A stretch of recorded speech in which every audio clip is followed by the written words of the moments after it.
वोल्टास में आपका स्वागत है।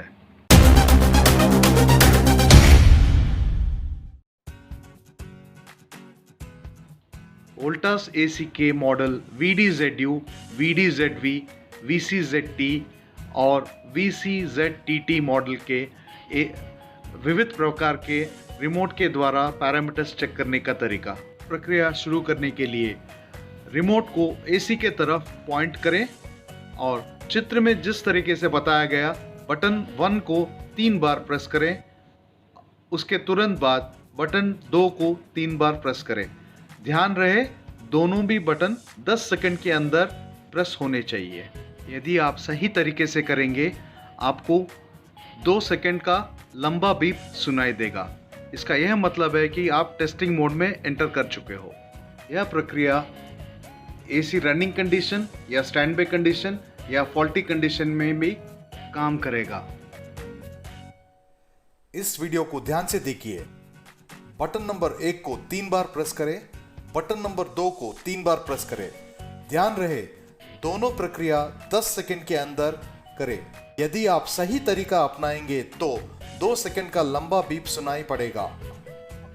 लंबे बीप के बाद पैरामीटर टेस्टिंग मोड में यूनिट एंटर होगा। अभी आप यूनिट के कई इंपॉर्टेंट पैरामीटर को चेक कर सकते हैं।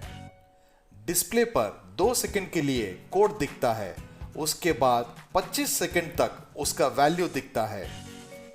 यदि आप अगला पैरामीटर देखना है तो बटन 1 प्रेस करें, यदि आप पिछला पैरामीटर देखना है तो बटन 2 प्रेस करें। यहां पर बताए गए 8 कोड पे ध्यान दें।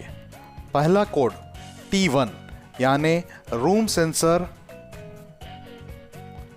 T2 यानी इवापोरेटर कॉइल सेंसर, T3 यानी condenser coil sensor, T4 outside ambient sensor, TP discharge temperature, FT target frequency, ये बताता है कि कंप्रेसर कौन से फ्रीक्वेंसी पे चलना चाहिए। FR एक्चुअल फ्रीक्वेंसी, यह बताता है एक्चुअल फ्रीक्वेंसी कंप्रेसर कहाँ पर चल रही है। और ST ये सबसे इम्पॉर्टेंट रीज़न है, इसमें आपको कंप्रेसर स्टॉप होने के कारण बताए जाएंगे।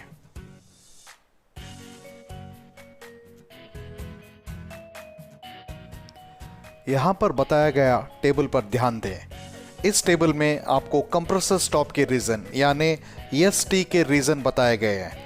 फॉर एग्जाम्पल अगर आपका कोड 1 आता है, इसका मतलब फ्रीक्वेंसी लिमिट ओवर करंट के कारण कॉज किया गया है। और उसी तरीके से अगर आप कोड नंबर 4 लेते हैं, इसका यह मतलब है कि रूम का टेम्परेचर रीच हो गया, इसीलिए कंप्रेसर जो है स्टॉप हो गया। और अगर आपका 16 नंबर कोड आता है, इसका यह मतलब है कम्युनिकेशन मैल फंक्शन के वजह से IDU और ODU के बीच में कंप्रेसर स्टॉप हो गया है। यदि कोड नंबर 17 आता है तो कम्युनिकेशन एरर आउटडोर एवं main chip off the compressor के बीच में खराबी के वजह से आया है। यदि 18 आता है तो यह समझना कि AC पावर इनपुट वोल्टेज में प्रोटेक्शन के कारण बंद हुआ है। यह लो वोल्टेज या हाई वोल्टेज भी